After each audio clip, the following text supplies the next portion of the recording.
만성 통증이니까 급성 통증이라고 하는 것도 있겠죠. 일단 그것부터 설명을 드려야 될 것 같은데요.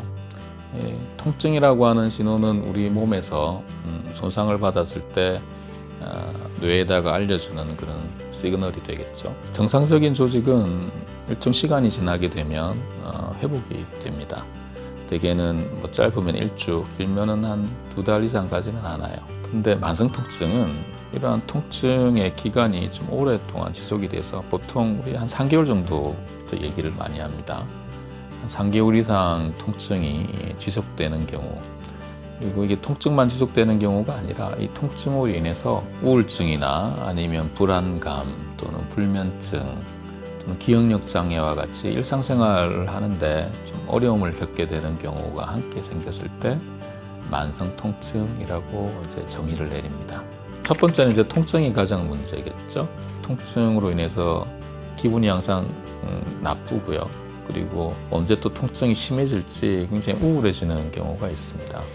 이런 우울증이나 또는 불안증 같은 것들이 가장 큰 증상 중에 하나고, 밤에 잠을 잘 못 이루는 경우가 많습니다. 불안하기 때문에, 통증이 또 심하기 때문에 불면증 같은 것들이 생기게 되죠. 충분한 수면을 못 취하다 보니까 그 다음날 일어나면 또 항상 뭔가 피곤합니다.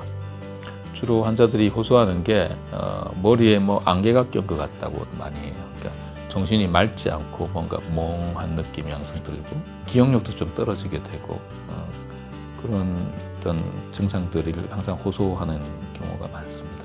통증이 오래 가게 되면요, 우리 뇌에서 그러한 통증을 느끼는 부위들이 막 바뀝니다. 그래서 정상적으로 통증을 느끼지 않아야 될 자극들, 예를 들면 찬바람이 쐰다든지 아니면 찬물이 닿는다든지 하는 그러한 자극에도 이제 통증을 느끼게 되죠. 거기다가 통증을 우리 몸에는 조절하는 그런 메커니즘이 있습니다. 흔히 잘 알려져 있는 엔돌핀 또는 엔케팔린 같은 물질들이 이제 통증이 왔을 때 분비가 되어서 통증을 많이 조절하게 되는데요. 만성 통증에 있는 환자분들은 그런 이제 통증을 조절할 수 있는 메커니즘이 손상을 받게 됩니다. 그러다 보니까 이 통증을 굉장히 좀 통증으로 느껴져야 될 것 같지 않은데라고 생각하는데도 불구하고 굉장히 극심한 통증을 호소하는 경우가 많고요. 그래서 옆에서 이제 가족들이나 주변 분들이 보면 저게 왜 아파하지? 이해를 이제 못하는 경우가 있죠. 본인은 너무 힘든데 옆에서 봤을 때는 왜 저러지? 이제 그런 이제 아이러니한 상황이 많이 연출이 되죠. 만성 통증에서. 통증이 오래되면 그 증상 중에 하나가 우울감이나 불안증이나 아니면 수면 장애, 그리고 쉽게 피곤해지죠. 만성 피로가 오고요. 그리고 기억력도 떨어지죠. 예를 들어서 직장을 다니는 어떤 사람을 생각해 보겠습니다. 이 사람은 이제 만성 통증을 앓고 있게 되면 기분이 다운되고 그 다음에 불안하고 피곤하고 이러다 보니까 직장 일을 잘 수행을 못 하게 됩니다. 사람들과의 관계, 소통도 잘 안 되니까 직장 내에서 어떻게 보면은 좀 능력이 많이 떨어지게 되겠죠. 그러면 본인도 이제 의기소침이 더 하게 되고 항상 통증이 있고 그게 악순환이 되고 피곤하고 직장 생활 자체가 좀 잘 안 되게 되겠죠. 심한 경우는 이제 직장을 잃게 되는 경우도 있고요. 가정주부가 만성 통증을 앓고 있다고 한번 생각을 해보죠.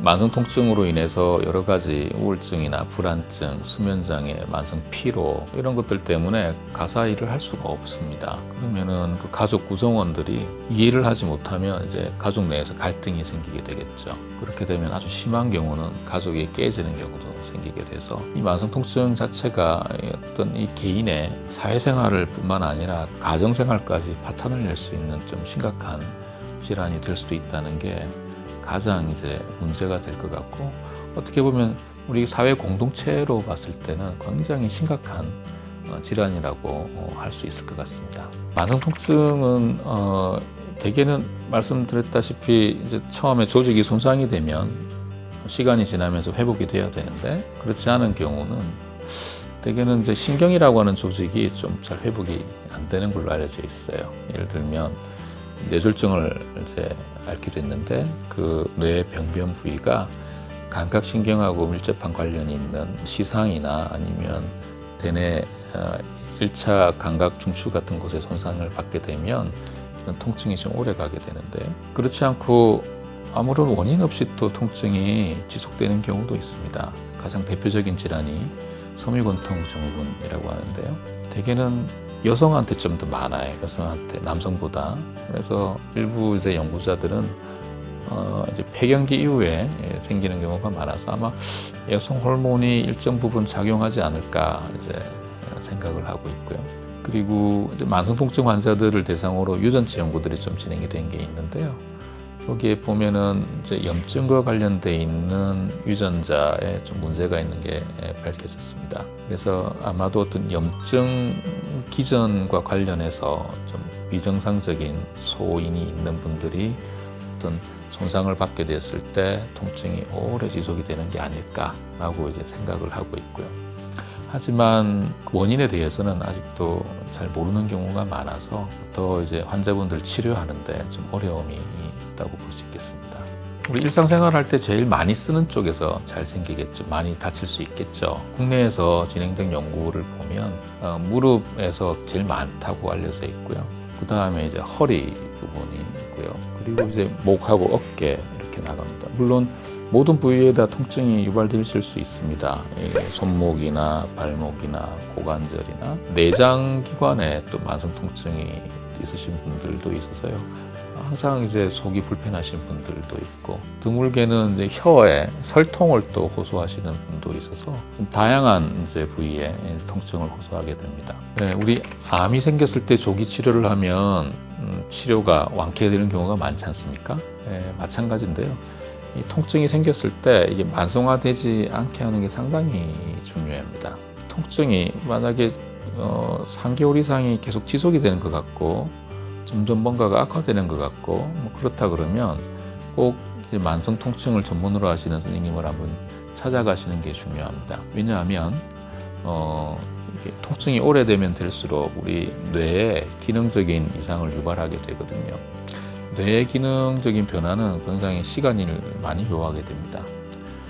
그렇게 이상이 생기기 전에 뇌에 빨리 이제 이런 통증을 조절해서 치료해 주는 게 상당히 중요하죠. 그래서 이전에는 통증을 조절하는 것에 대해서 부정적인 시각이 있었습니다. 그냥 통증만 조절하는 진통제가 무슨 치료제냐라고 하는 이제 의견이 있었는데요. 요즘은 그런 통증을 빨리 조절해 줘야 된다고 하는 데에서는 모든 이제 연구자들이 동의를 하고 있습니다. 그래서 무엇보다 이제 통증의 원인이 뭔지 파악을 하고 거기에 맞는 이제 통증 조절하는 게 중요하다라고 할 수 있겠습니다. 만성 통증은 가장 먼저 이제 해결해야 될 것은 통증입니다. 통증을 조절하는 것이 무엇보다도 중요하고요. 통증을 이제 조절하는 방법 중에서는 여러 가지 약물 치료가 있을 것 같고요. 그리고 비약물적인 치료, 자극 치료 같은 것, 물리 치료 같은 것들이 있을 수도 있겠습니다. 그리고 이 통증을 조절하고 난 뒤에는 그다음에 이 변화되어 있는 비정상적인 뇌 기능을 정상으로 회복시키기 위해선 운동을 하는 게 굉장히 중요하다고 알려져 있습니다. 모든 이제 연구들이 운동을 함으로써 만성 통증이 많이 조절되는 걸로 되어 있어서요. 통증을 어느 정도 조절하고 난 뒤에 그다음에 좀 유산소 운동이나 이 환자분 개개별로 적절한 운동의 종류를 정하고 그다음에 운동의 강도를 서서히 올려나가고 그다음에 시간도 조금씩 늘려서 지속적으로 할 수 있는 운동들을 이 환자한테 이제 습관화시키는 게 상당히 중요한 방법이 되겠죠. 그래서 먼저 통증을 조절하는 그 시간이 상당히 좀 소요가 됩니다. 왜냐하면 사람마다 이게 약물에 대한 반응이 다양해서요. 부작용도 생길 수도 있고, 그다음에 똑같은 약물에 반응이 과하게 나타날 수도 있고, 그래서 그 약물을 본인한테 맞게 조절을 하는 게 상당히 좀 시간이 걸리고요. 그리고 이 사람한테 맞는 이제 통증 조절 치료법도 마찬가지로 적절하게 찾아야 되고, 어느 정도 조절이 되고 난 뒤에 그다음에 운동을 하시는 기간도 꽤 많이 소요가 됩니다. 항상 피곤하신 분이시고 운동을 했던 경험이 없으신 분이기 때문에 운동을 처음 시작한다고 하는 게 상당히 좀 어려움이 많이 따릅니다. 그래서 이 환자한테 적절한 운동 치료법을 알려드리고 습관화시키고 하는 그게 또 기간이 많이 걸려서 최소한 뭐 수개월 내지는 1년이 넘게 걸리는 경우도 흔하게 있습니다. 만성 통증은 이제 의료진만 열심히 해서는 사실은 좀 어려운 점이 많습니다. 말씀드렸다시피 이 환자분도 이제 여기에 많이 협조를 하셔야 되는 거죠. 약물을 이제 처방을 했으면 그 약물에 대해서 잘 드셔보시고 부작용이 생겼는 거에 대해서 알려드리고, 그리고 운동도 마찬가지죠. 운동도 본인한테 맞는 운동을 찾기 위해서 많이 노력해야 되는 것도 물론이고 그 운동을 꾸준하게 해야 되는 게 문제입니다. 근데 이것만 끝나는 게 아니라요. 만성 통증을 치료하기 위해서는 가족분들과의 어떤 소통, 그리고 가족분들의 도움도 많이 필요합니다. 왜냐하면 이 통증을 가지고 있는, 만성 통증을 가지고 있는 환자가 아무래도 일상생활을 하거나 할 때 이 통증을 유발시킬 수 있는 업무나 아니면은 가사 일들을 좀 조절을 해야 되거든요. 가족분들, 남편이나 부인이나 자녀나 부모나 이 가족분들의 지지와 협조가 없으면 사실은 참 만성 통증을 치료하기가 어렵습니다. 그래서 저는 외래에서 항상 이 가족분들을 좀 불러서 이 환자분이 어떠한 질환을 가지고 있고, 그리고 어떤 것 때문에 통증이 자꾸 유발이 되고 왜 치료가 잘 안 되고 이런 것들에 대해서 많이 알려드리고요. 어떻게 하면 만성 통증을 치료할 수 있는지에 대해서 자꾸 정보를 많이 드리고, 그렇게 함으로써 환자와 의료진과 가족 간의 어떤 함께 치료할 수 있는 그런 방법을 모색을 하고 있습니다. 그게 어떻게 보면 제일 중요한 요인이라고 할 수 있겠죠. 기본적으로 저는 만성 치료에 대해서 오래전부터 많은 경험을 가지고 있었고요. 그리고 저희 강북상성병원 재활의학과는 근골기억 질환센터 내에 위치하고 있어서 근골기억 통증과 관련돼 있는 여러 과 교수님들과 협진이 용이하게 됩니다. 그래서 다른 원인들에 의한 것들을 찾아내는데 좀 더 적극적으로 해드릴 수가 있을 것 같고요. 그리고 무엇보다도 저희 재활의학과 내에 있는 재활치료실이 이런 만성통증 환자들에 대해서 운동을 시키고 하는 경험들이 많이 있습니다. 그래서 아마 그런 노하우들이 저희 만성통증 환자들한테 많이 도움을 받을 수 있을 것 같아서, 혹시 통증이 잘 조절이, 통증 치료가 잘 되지 않으신 분들, 만성통증 환자분들은 저희 병원 재활의학과에 찾아오시면 많은 도움을 받을 수 있을 거라고 생각합니다.